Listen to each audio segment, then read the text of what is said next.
안녕하세요. 저는 이른 나이에 가정을 꾸려 딸과 아들을 하나씩 두고 있는 30대 중반 애아빠입니다. 저는 사람들에게 행복을 배달하는 일을 합니다. 이렇게 이야기하면 그게 무슨 일이지? 하면서 여러 가지를 떠올리실 겁니다. 요즘 한국에서는 정말 무엇이든지 집 앞까지 배송받을 수 있는 시대가 되었습니다. 덩달아 제 일도 바빠지게 되었으니 고마운 일이라고 할 수 있죠. 식품과 음료는 물론 옷이랑 가방, 향기 가득한 꽃다발이나 건강을 위한 운동기구까지 소비자가 구매할 수 있는 상품은 거의 전부 배송이 가능하다고 할 수 있습니다. 많은 분이 택배가 왔다는 문자 알림이나 전화가 매우 반갑다고 이야기하는 것을 들었습니다. 꼭 필요했는데 주변에 팔지 않아서 오랫동안 기다렸을 수 있고 내가 너무나도 갖고 싶었던 물품이라 배송이 오기만을 손꼽아 기다릴 수도 있습니다. 가끔은 제가 문자를 보내자마자 그 시간에 맞춰서 집 앞에서 문을 여러 차례 열어볼 정도로 애타게 기다리시는 분들도 계십니다. 그러다가 가끔 눈이 딱 마주치면 민망하게 웃으시기도 하는데 저는 그런 분들을 마주칠 때마다 제가 하는 일에 대한 보람을 느낍니다. 제가 택배 일을 시작한 지는 5, 6년 정도가 되었습니다. 사실 그 전까지는 돈이 충분하지 않아서 택배 회사에서 상하차 했습니다. 그 이전에는 공사장에서 막일도 해보고 공장도 다녀보고 밤부터 새벽까지 심야에는 대리운전 일도 해봤습니다. 이렇게 많은 일들을 한 가장 큰 이유는 돈을 벌기 위해서였습니다. 저에게는 먹여 살려야 할 아내와 자식들이 있었으니까요. 몇몇 사람들은 그런 말도 했습니다. 제 입 하나 먹고 살기 어려운데 결혼해서 무슨 자식을 둘이나 낳았냐고 말입니다. 능력 없이 자식을 낳으면 그것도 죄라는 모진 말들을 하기도 했습니다. 그런 이야기를 들을 때마다 우리 아이들에게 내가 혹시 몹쓸 짓을 하는 것은 아닌지 잠깐 그런 나쁜 생각이 들기도 했습니다. 하지만 집으로 가면 달려와 저를 안아주는 아이들을 보면서 그런 생각을 털어냈죠.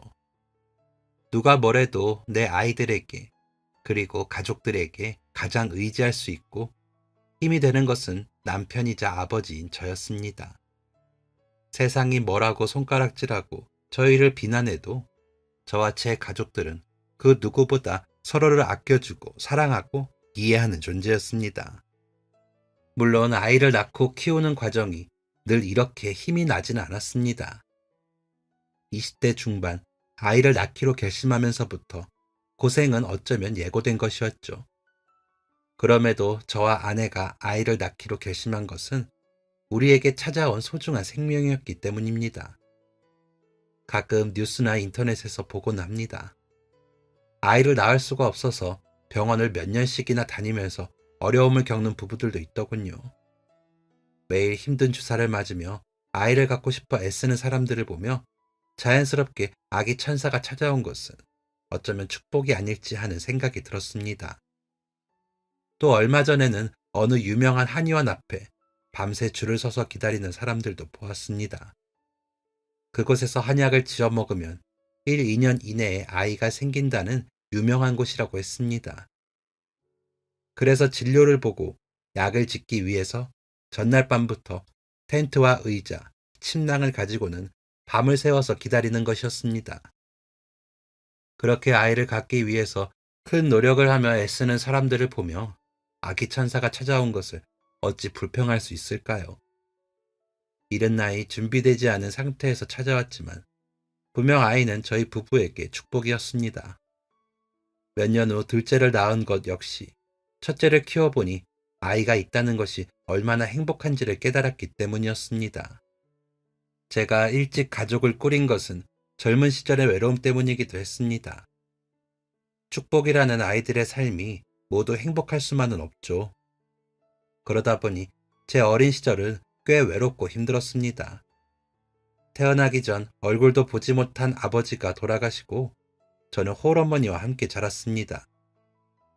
어머니는 공장을 다니며 하루 13시간 이상을 일을 하면서 어렵게 생계를 유지하고 있었습니다. 어린 시절 저는 잘 몰랐지만 아버지가 오랫동안 아프면서 돌아가셔서 우리 집은 빚더미에서 시작했다고 했습니다. 아기를 낳고 요즘은 조리원에 들어가서 2주 정도를 쉰다고 하죠. 임신 중 남편이 세상을 떠나 남은 빚을 떠안게 된 어머니는 산후조리라는 말이 과분했습니다. 몸을 제대로 추스를 새도 없이 저를 낳은 지 얼마 되지도 않아 다시 일을 다녔습니다.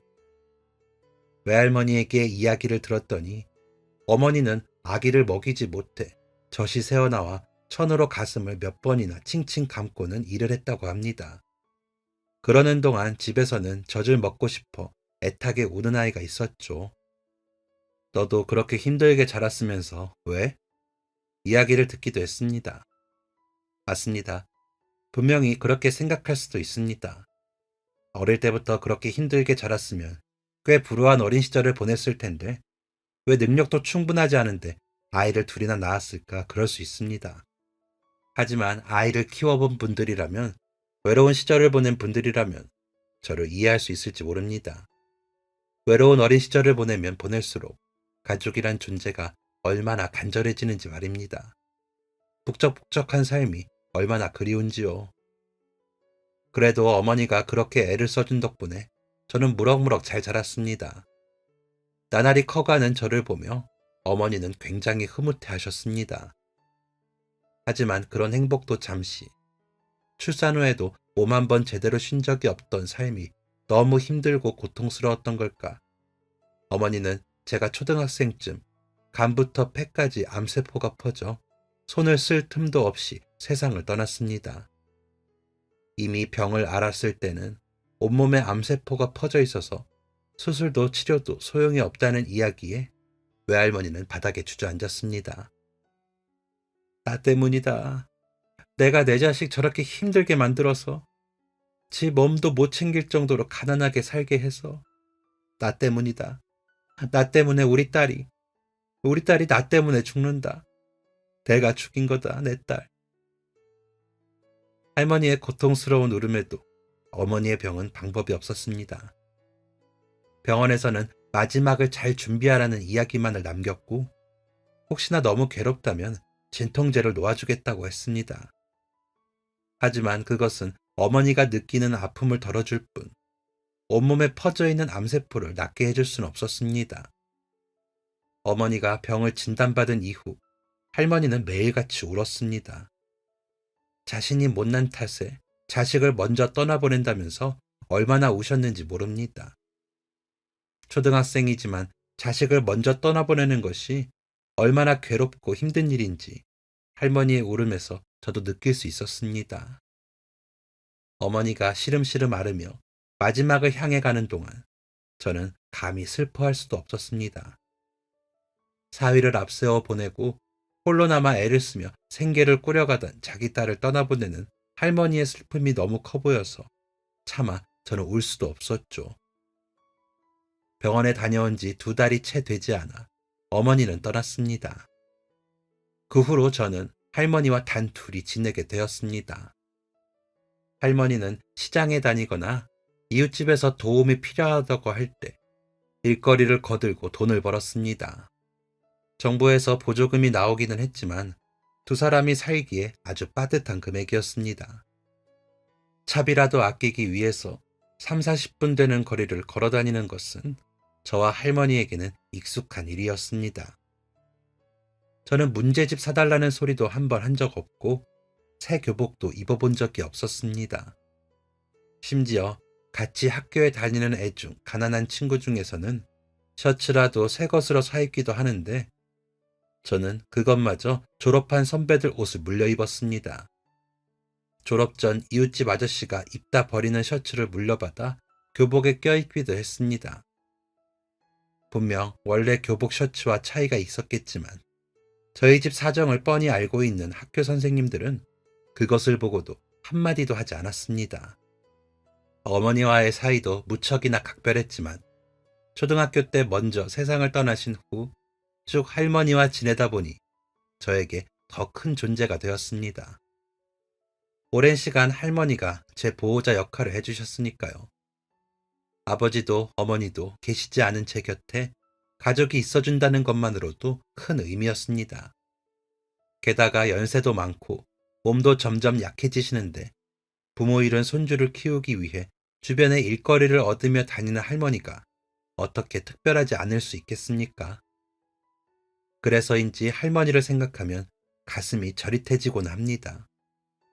제가 결혼도 하고 아이도 낳는 모습을 보셨으면 참 좋아하셨을 텐데 아쉽게도 할머니는 제가 고등학교를 졸업하기 전 돌아가셨습니다. 어머니가 돌아가신 후 제 유일한 가족이었기 때문에 장례식장에서 저는 참 많이 울었습니다. 할머니가 돌아가셨다는 것은 저에게 더 이상 가족이 없다는 것과 같은 의미였습니다. 어머니 장례식에서도 그렇게까지 울지 않았는데 할머니의 상을 치르면서는 눈물이 더 이상 나오지 않을 때까지 울었습니다. 할머니가 떠나신 후 저에게는 보호자가 없었습니다. 친척들 몇 분이 장례식장을 찾아오긴 했지만 그 중에서 저를 거둘 만한 사람은 없었습니다. 결국 저를 돌보겠다는 친척이나 가까운 가족을 찾을 수 없어 저는 남은 시간을 보육원에서 보냈습니다.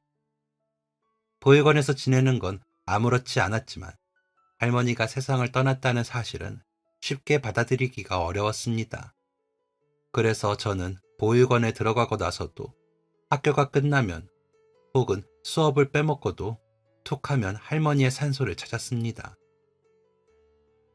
할머니, 나 아빠도 없고 엄마도 없는데 이제 할머니까지 없으면 어떻게 해요?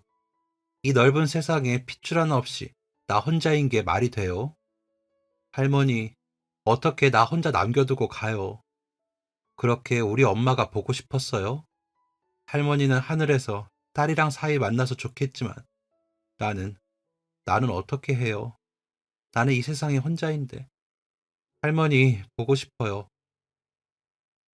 제발 나도 데려가 달라는 말이 목구멍까지 밀려 나왔습니다.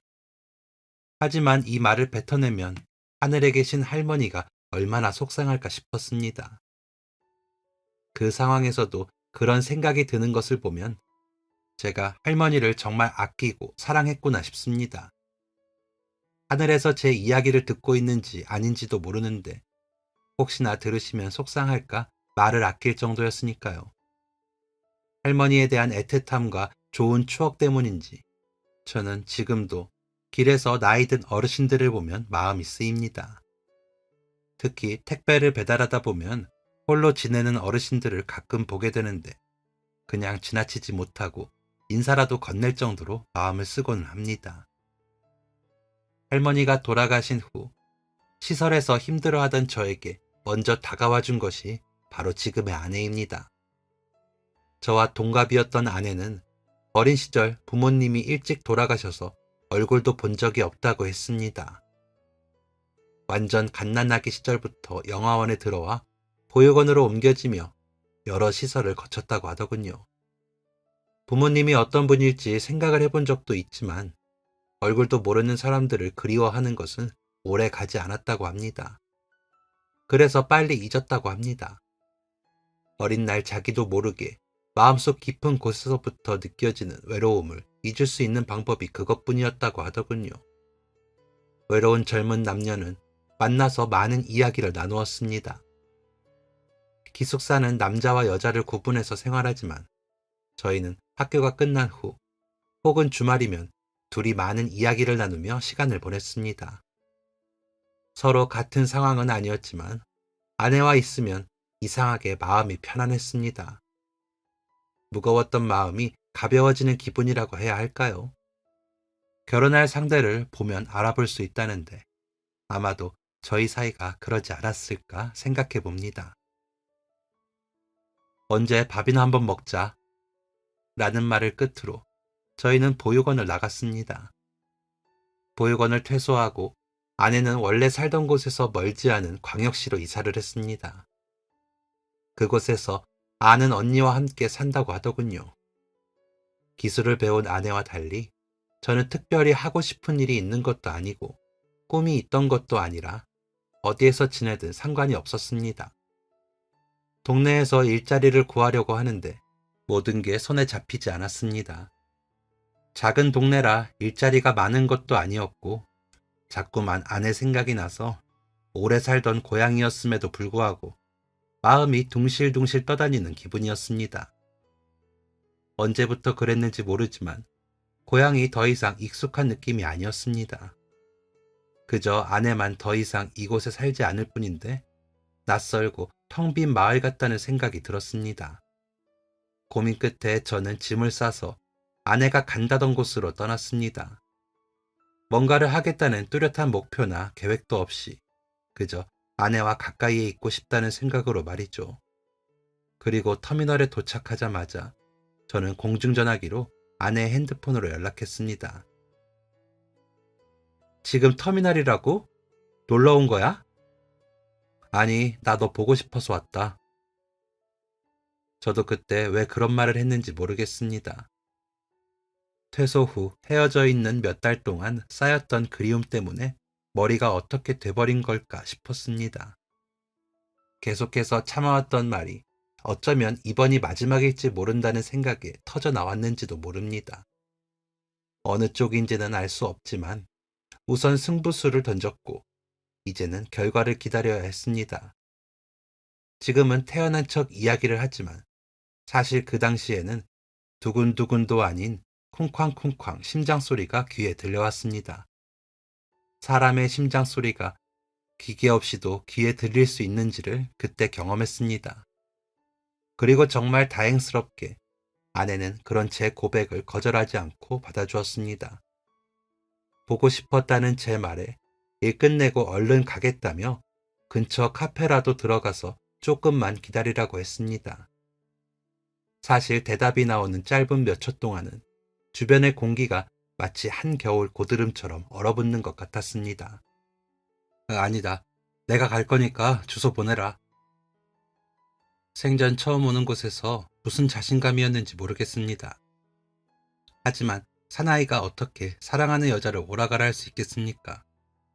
처음 오는 대도시에서 저는 지하철을 타고 어렵게 길을 물어 아내가 일하는 관리실을 찾아갔습니다. 아내는 속눈썹과 피부 관리를 해주는 작은 가게에서 일을 하고 있었습니다.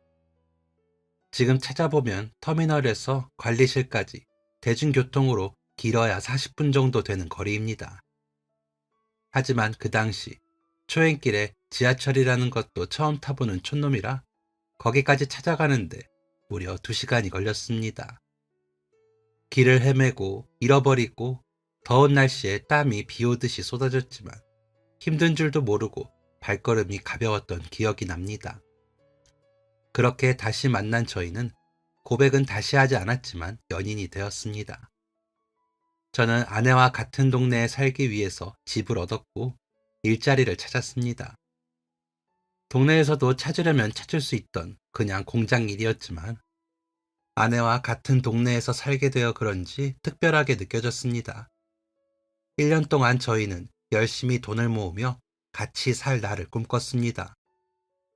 그리고 2년 동안 돈을 모아 함께할 집을 구했고 촌스러운 웨딩드레스를 입고 맨 얼굴보다 더 못생겨 보이는 화장을 하고는 작은 예식장에서 결혼식을 올렸습니다. 둘 다 신혼여행은 못 가더라도 나중에 자식들에게 보여줄 수 있는 결혼식 사진은 꼭 남기고 싶었거든요. 아내는 고등학교에서 미용을 배웠습니다. 네일아트와 피부관리를 배웠는데 언젠가는 자기 가게를 차리고 싶어 했습니다. 하지만 자식 둘을 낳고 키우는 사이 그 꿈에서 더욱 멀어지게 되었습니다. 첫째를 낳고 다시 일을 시작하려 했지만 딸아이는 선천적으로 심장에 구멍이 뚫린 채 태어나 아내는 일을 그만두어야 했습니다. 다행히 아이는 커가면서 심장에 구멍이 메워져 수술받지 않아도 되었지만 아팠던 딸이 걱정되어 아내는 한동안 육아에만 전념했습니다. 혹시나 또 갑작스럽게 이상이 생길까 매일 뜬 눈으로 아이의 곁에서 잠이 들었습니다. 결혼하고 나서 아내에게 고생만 시킨 것 같아 미안하기도 했습니다. 하지만 이런 이야기를 할 때마다 아내는 오히려 저를 달랬습니다. 당신이랑 만난 게 내 인생 최고의 행복이야. 당신 아니었으면 이렇게 귀여운 우리 아이들을 어디서 만났겠어? 가족이 무엇인지 평생을 모르고 살았던 내가 귀여운 자식들도 생기고 매일 사람의 온기로 꽉 찬 집에서 웃으면서 살 수 있게 된 건 전부 당신 덕이지. 나는 오히려 고마워. 당신 덕분에 사랑도 가족의 의미도 배우게 됐으니까. 아내는 저에게 과분할 정도로 현명한 여자였습니다. 지금의 제가 있을 수 있었던 것도 아내 덕분이라는 생각을 합니다. 공장을 다니던 저에게 운전면허를 따는 게 어떤지 권해준 것도 아내였습니다. 아내 말대로 운전면허를 따고 나니 할 수 있는 일들이 많아졌습니다. 대리운전도 할 수 있었고 그동안 모은 돈으로 중고차 한 대를 구입했더니 임신한 아내를 태우고 병원에도 갈 수 있었죠. 나중에는 아내와 아이들을 태우고 근처 나들이를 다닐 수도 있었습니다. 그리고 운전을 배우고 나니 뒤늦게 들어간 택배 회사에서 상하차 말고 다른 목표도 세울 수 있었습니다.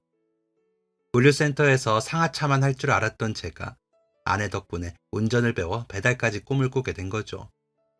그렇게 저는 택배 배달 기사가 되었습니다. 힘들기는 하지만 기분이 좋았습니다.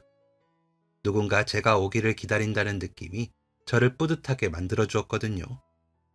사람마다 자부심을 느끼는 부분이 다르겠지만 저는 누군가에게 기다리던 물품을 가져다 준다는 것만으로 행복을 느꼈습니다. 일을 하면 할수록 범위도 넓어져서 수당도 더 많이 받을 수 있었습니다. 제가 다니는 동네는 어르신들이 많이 지내는 지역이 포함되어 있었습니다. 시내에서 조금 떨어진 곳인데도 완전 시골처럼 다른 분위기를 풍기는 곳이죠. 계단도 많고 엘리베이터도 없어 다른 사람들은 기피하는 곳이지만 저는 오히려 그 동네에 가면 익숙한 풍경이 눈에 들어와 마음이 편해졌습니다. 낮에는 언덕에 평상에 앉아있는 어르신들과 인사를 나누는 것도 좋았고요. 동네 안쪽으로 갈수록 배달 건수가 많진 않았지만 이상하게 애착이 가는 곳이 있었습니다. 보통 경력이 쌓이면 아파트 대단지 등과 같이 건수는 많고 일은 더 힘든 곳을 넘겨받기도 합니다. 저에게도 몇 번 기회가 있긴 했는데 아파트 단지 하나를 받고 오래된 산동네는 여전히 제가 배달을 하고 있습니다. 왠지 그곳을 떠나고 싶진 않았거든요.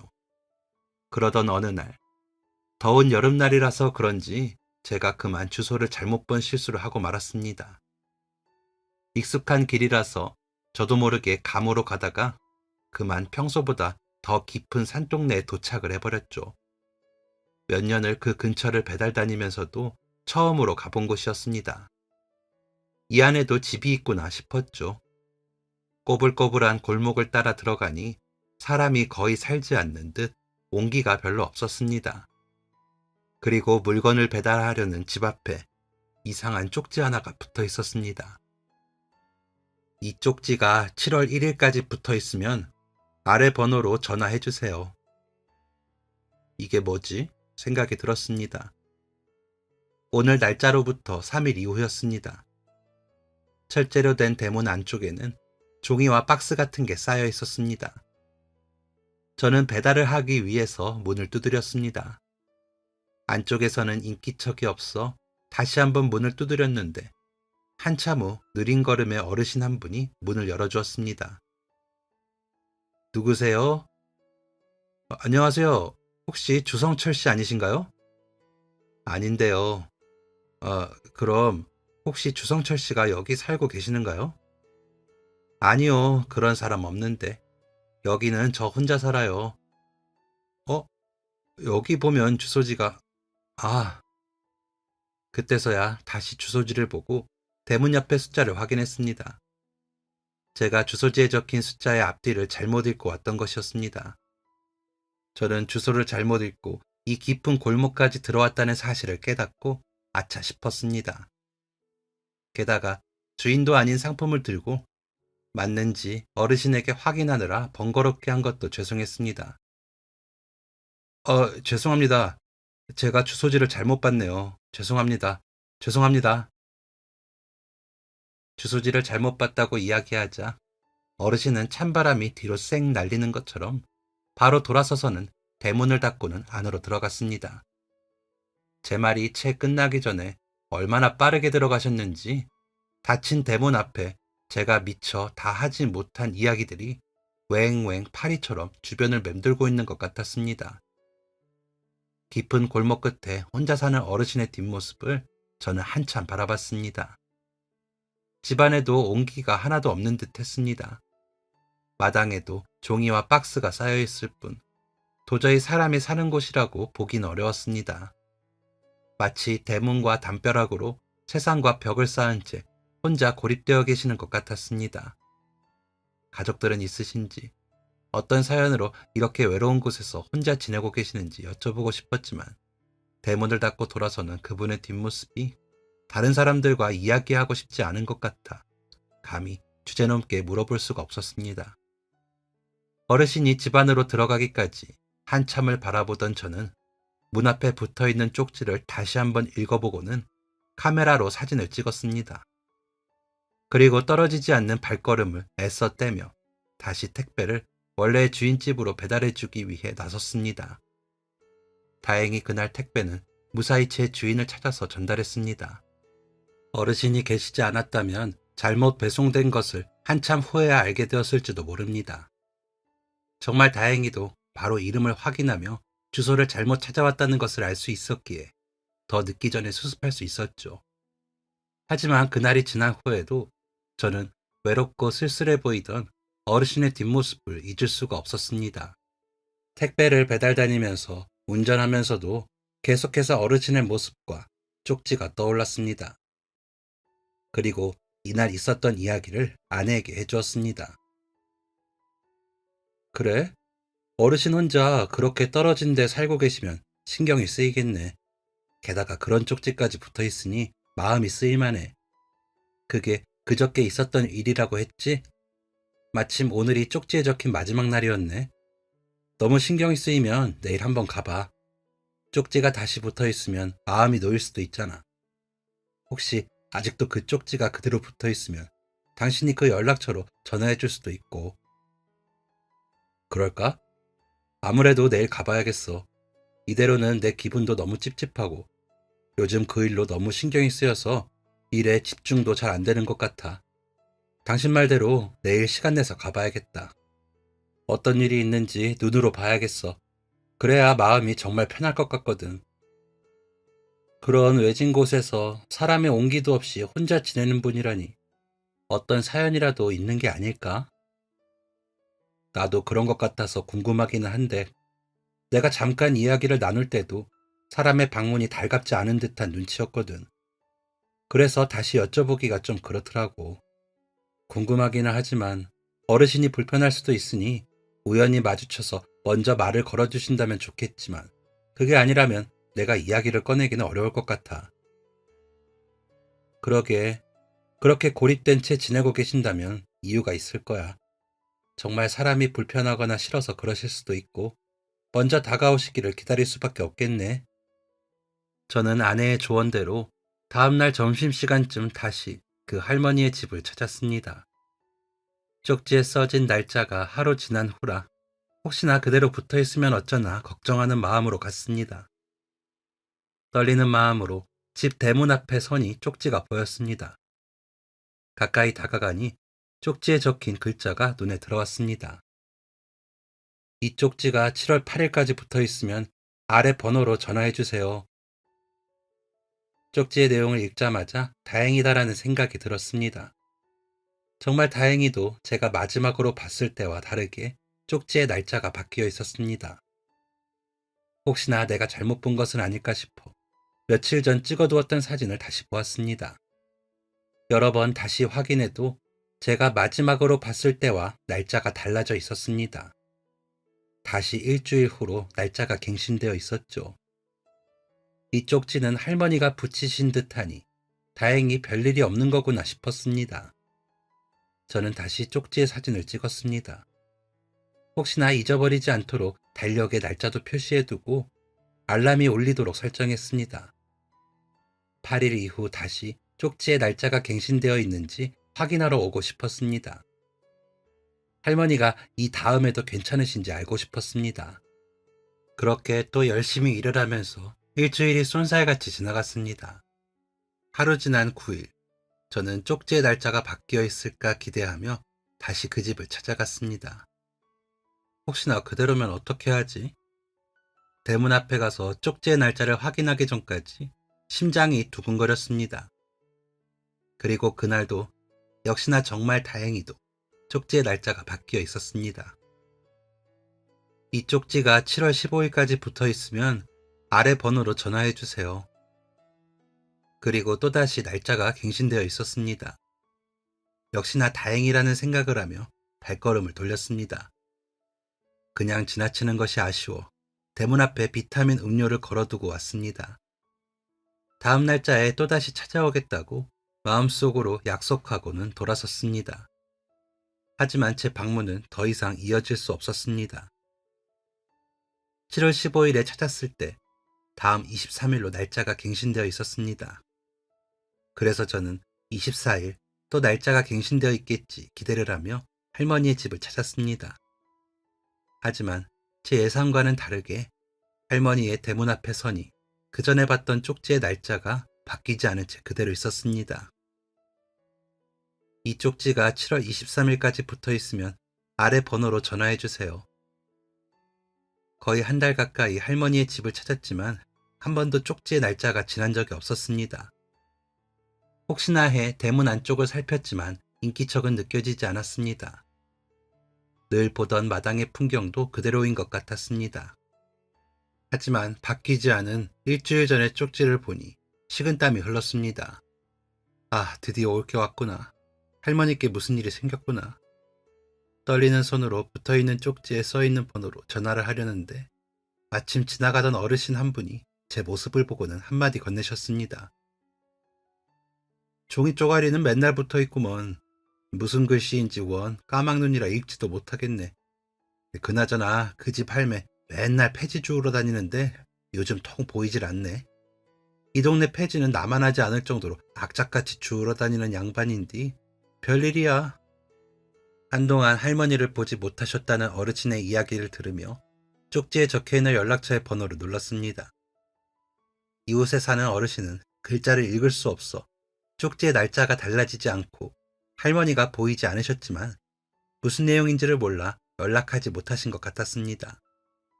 이런 사정을 전부 아는 제가 그냥 지나칠 수는 없는 노릇이었죠. 그래서 저는 바로 쪽지의 연락처로 전화를 걸었습니다. 수화음이 한동안 울렸는데 상대는 받지 않았습니다. 혹시 모르는 번호라 받지 않으시는 걸 수도 있겠다 싶어 저는 쪽지를 사진으로 찍어 문자로 보냈습니다. 중요한 일인 것 같아 연락드렸습니다. 꼭 답장 부탁드립니다. 그리고 사진과 함께 할머니 집 주소를 보냈습니다. 그러고 한참 동안 일을 하고 있는데 한참이 지난 후 퇴근하고 집으로 온 저녁 전화가 왔습니다. 익숙한 번호라 살펴보니 제가 연락을 했었던 바로 그 사람이었죠.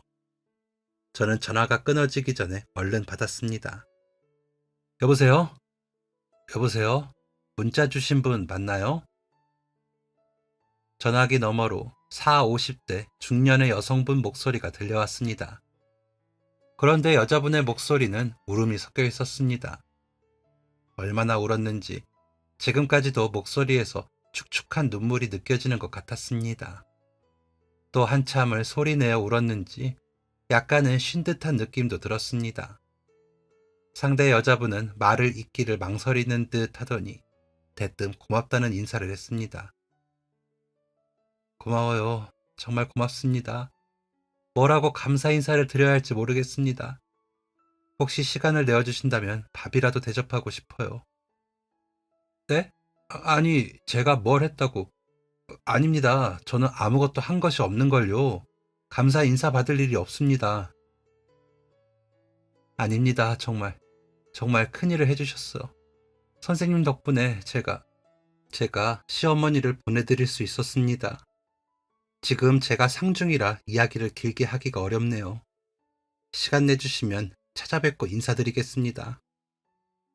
네? 상중이요? 네, 죄송합니다. 감사 인사도 제 사정 때문에 미뤄야 해서. 저 혹시 지금 초록색 대문에서 살고 계신 할머니, 그 어르신분 장례식을 치르고 계시는 건가요? 맞아요. 보내주신 그 주소, 거기에 사는 그분이 저희 시어머니예요. 선생님 덕분에 오늘 집에 찾아가서 돌아가셨다는 사실을 알게 됐습니다. 불행인지 다행인지 2, 3일 정도밖에 지나지 않았다고 하더군요.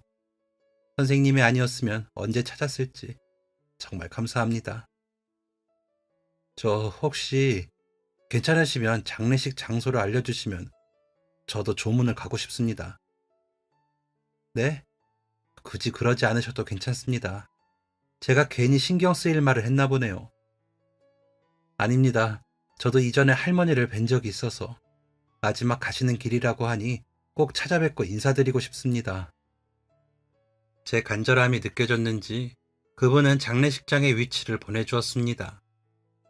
다행히 제가 사는 곳에서 멀지 않은 병원에 자리 잡고 있어 저는 다음날 일을 마치고 방문하기로 했죠. 다음날까지 제가 가도 되는 자리일지 고민이 많았는데 옷깃만 스쳐도 2년이라고 하니 마지막 가시는 길 잘 보내드리고 와. 잘 다녀와 여보. 아내의 연락에 저도 마음을 정리하기 위해서라도 가는 게 좋겠다고 결심했습니다. 그리고 일을 마치고 늦은 저녁 준비해간 정장을 바꿔 입고 장례식장으로 들어갔습니다. 문자로 전달받은 부고의 성함을 찾아 복도 끝에 호실로 들어가니 몇몇 사람들이 앉아 있었죠. 상주분이 어떻게 오셨는지 물어보셔서 뭐라고 대답해야 하나 고민을 하고 있던 찰나 뒤쪽에서 눈물을 훔치며 들어온 여성분이 혹시 라고 하며 저를 알아보셨습니다. 진짜 오셨네요.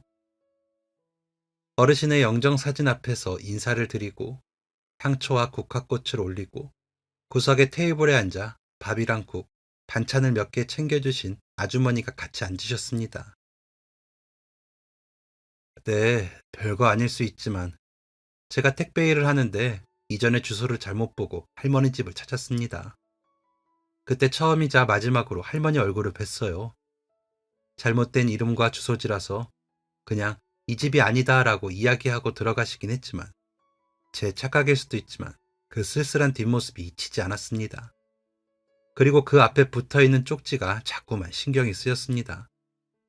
혹시 날짜가 바뀌지 않으면 어떻게 하나 싶어 매주 갱신이 되는 다음날 확인하러 가봤는데 마지막은 쪽지의 날짜가 바뀌지 않아서 적혀있는 연락처로 전화를 드린 겁니다. 그랬군요. 사실 우연히 주소를 잘못 찾은 거면 별것 아닌 인연인데 인연이라고 하기도 뭐하죠. 아주 짧은 순간 실수로 마주친 거니까요. 그냥 지나칠 수도 있으셨는데 계속 그 쪽지를 신경 쓰고 확인하셨다니 정말 감사합니다. 요즘 같은 시대 남의 일에 웬만하면 끼어들지 않으려고 하잖아요. 게다가 저희 어머님 사람들과 단절되기 위해서 최대한 인적이 드문 곳에 살았어요. 그래서 쪽지를 오랫동안 발견하지 못할 수도 있었는데 선생님 덕분에 너무 늦기 전에 어머니 시신을 수습할 수 있었습니다. 날도 더운데 더 늦었으면 큰일 날 뻔했다고 다들 이야기하시더라고요. 정말 감사합니다. 아닙니다. 저는 그저 쪽지에 쓰인 대로 했을 뿐인걸요. 그런데 혹시 어르신은 왜 혼자 지내신 건가요? 사람들과 단절되고 싶으셨다고 말씀하셔서. 그게 20대 중반 결혼해서 30이 넘어서까지 아이가 생기지 않았어요. 저희 부부는 사랑이 넘쳤지만 이상하게 아이 복은 없었죠. 남편은 사업을 하고 있었고 저도 유명 식품회사에 다니고 있어 집안도 어렵지 않았습니다. 결혼한 지 10년 동안 아이가 찾아오지 않아 포기해야 하는 찰나 정말 기적처럼 임신이 된 거예요. 오랫동안 고생을 했기에 정말 기뻤습니다. 저는 친정이 따로 없어요. 20살 이후 부모님 두 분 다 사고로 세상을 떠나셨고 형제나 가족도 없거든요. 남편과 저 둘 다 직장 생활을 하다 보니 아이를 낳으면 도와줄 사람이 있으면 좋겠다 싶었어요. 그래서 그전까지 저희 부부에게 짐이 될까 따로 사는 게 편하시다는 어머니를 설득해서 아파트를 구해서 같이 살았죠. 어머니도 말씀은 하지 않으셨지만 손주를 정말 보고 싶으셨을 거예요. 남편도 외동 아들이었거든요. 아이가 무사히 건강하게 태어났을 때 저희 집은 잔칫집이었어요. 다들 너무 기뻐서 어떻게 할 줄은 몰랐죠. 욕심 부리지 말고 건강하게만 잘 키우자 그렇게 이야기했어요. 공부 못해도 좋고 다른 특별한 재능이 없어도 좋으니 바르고 건강하게 그렇게만 잘 키우자고요. 그런데 그마저도 욕심이었나 봐요. 아니면 그냥 제가 감히 그런 가족을 만들 사람이 아니었는지. 그냥 이 세상이 이렇게나 잔혹한 건지. 저희는 일을 다니고 어머니도 이제 연세가 있으셔서 많이 힘드시니까 아이를 유치원에 보냈어요. 남편이 업무 시간이 조금 더 자유로워 늘 5시에 퇴근하고 아이를 유치원에서 데려왔어요. 그런데 그날은 갑자기 친한 친구와 약속이 생겨서 저녁만 먹고 들어온다고 어머니에게 하원을 부탁해서 그날만 어머니가 아기랑 같이 하원을 했는데 그런데 집으로 돌아오는 길에 신호 위반을 하고 달리던 차에 사고를 당한 거예요. 그 사고로 어머니도 크게 다치셔서 위독했고 아이도 급하게 병원으로 옮겨졌는데 그런데 너무 심한 사고라 아기는 병원에 도착하기도 전에 구급, 구급차에서 구급차에서 숨을 거뒀대요. 어떻게 손 써볼 기회도 없이 그렇게 고작 6살, 6년을 살고는 세상을 떠났어요. 아주머니는 이야기하시다가 아기 이야기에서 갑자기 감정이 북받친 듯 했습니다. 금방이라도 픽 하고 쓰러질 것처럼 오열하기 시작하시더니 죄송하다라고 이야기를 하면서 눈물을 멈추지 못하셨습니다. 저 역시 아이를 키우고 있는 입장이라 아주머니의 마음이 얼마나 힘들지 어렴풋이 이해되는 것 같았습니다. 또 아주머니의 모습에서 어린 시절 자식을 앞세우며 눈물을 쏟아내던 외할머니의 모습이 떠오르기도 했습니다. 어머니는 수술을 마치고 거의 5일째에 깨어나셨어요. 손자가 세상을 떠났다는 이야기를 듣고는 다시 정신을 잃으셨죠. 저도 제정신이 아니었지만 어머니와 남편은 충격이 더 컸던 것 같아요. 남편은 자신이 그날 친구만 만나지 않았어도 그런 일은 없었을 거라고 분명 사고를 일으킨 가해자는 잡혔는데 아무도 그 사람이 범인이라고 생각하지 않는 것 같았어요. 어머니도 남편도 다들 자기 잘못이라고 자기 탓이라고 그렇게 스스로를 원망했거든요. 그런 원망이 너무 컸었는지 남편은 결국 견디지를 못했어요. 죄책감도 컸고 아이를 잃은 슬픔도 감당할 수 없었나 봐요. 사고가 있고 나서 3달쯤 지나서 스스로 세상을 떠났거든요. 손주의 아들까지 그렇게 되고 나니 어머니 충격이 엄청났죠. 아들도 손주도 다 자기 때문에 그렇게 된 거라고, 전부 본인 탓이라고. 그 후 저도 어머니 뵙기가 힘들어서 따로 나가 살았어요. 그리고 얼마 후 핸드폰도 더 이상 없는 번호라고 하고 살던 집도 정리하셨더라고요. 주변에 수소문했는데 다들 어디로 갔는지 모른다고 하셔서 어딘가에서 부디 건강히 지내시길 바라기만 했었죠. 그러셨군요. 그동안 정말 힘드셨겠습니다. 저도 많이 힘들었지만 어머니가 더 힘드셨을 거예요. 돌아가시기 전까지 평생 그 마음의 짐을 혼자 지고 계셨던 것 같아요. 직전까지 쓰셨던 일기장에도 후회가 가득하더라고요. 그리고 혼자 지내시는 동안 어렵게 폐지를 주우면서 모은 돈이랑 가지고 계시던 땅을 정리해서 제 앞으로 남기셨더라고요. 할머니는 돌아가시기 전까지 폐지를 주어 어렵게 모은 돈과 그동안의 재산을 합쳐 무려 2억 원가량을 아주머니 앞으로 남기셨다고 합니다. 2억이라는 큰 금액만큼 할머니가 그동안 지고 계셨던 마음의 짐도 무거웠던 것 같아 액수를 듣고 저 역시 덩달아 가슴에 무거운 추가 매달린 것 같았습니다. 그 돈을 모으기까지 얼마나 많은 후회를 하고 아들과 손자에게 미안하다는 속죄를 하면서 지내셨을까. 그런 생각이 드니 가슴이 너무 아팠습니다. 장례식을 다녀온 후 한동안 할머니의 생각에 마음이 무거웠던 찰나 며칠 후 아주머니의 성함으로 1,000만 원이 입금되었다는 연락이 왔습니다. 알고 보니 은행 앱을 통해서 제 연락처로 돈을 입금한 것이었죠. 저는 깜짝 놀라 얼른 아주머니에게 전화했습니다. 저희 어머니 신경 써주셔서 감사했습니다. 그동안 가족이었다는 저도 제대로 챙겨드리지 못했는데 가끔이라도 들여다봐 주셔서 정말 감사했어요. 어머니가 살아계셨다면 분명 고마웠다고 마음을 전하실 것 같아서 제가 대신 감사 인사를 전달한 거니 그냥 받아주세요. 저를 위해서도 어머니를 위해서도 부디 고맙다는 마음으로 생각하고 받아주셨으면 좋겠어요. 아주머니의 이야기에 거절할 수 없어 일단 돈을 받기는 했습니다. 하지만 제가 이 돈을 받아도 되나 계속 의문이 들었습니다. 그러자 이야기를 들은 아내는 돈을 가지고 있어 마음이 불편하다면 할머니 성함으로 좋은 곳에 쓰는 것은 어떠냐고 제안했습니다.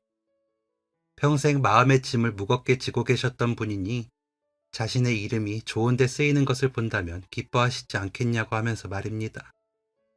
저희는 머리를 모아 오랫동안 고민을 한 끝에 할머니처럼 혼자 사시는 어르신들이 더 세심한 보살핌을 받을 수 있으면 하는 마음으로 독거노인을 위해 기부를 하기로 했습니다. 장례식에서 알게 된 할머니의 성함으로 기부했고 아주머니에게 이야기를 전달했더니 깊이 있게 헤아려줘서 고맙다며 본인도 좋은 곳에 쓰일 수 있도록 알아본다고 했습니다. 그동안 할머니가 손자와 아들을 잃고 자신을 탓하면서 얼마나 힘들게 사셨을지 감히 헤아릴 수도 없습니다. 살아계시는 동안은 너무 힘들고 마음이 무거웠을 할머니께서 그동안 속죄하는 마음으로 길거리에 폐지를 주워가며 모으셨던 돈이 본인의 이름으로 좋은 곳에 쓰이는 것을 보면서 무거웠던 죄책감을 조금이나마 내려놓으시고 지금이라도 편안해지셨으면 좋겠습니다. 지금까지 사연 들어주셔서 감사합니다. 사연이 재밌으셨다면 구독과 좋아요를 눌러주세요. 감사합니다. 안녕히 계세요.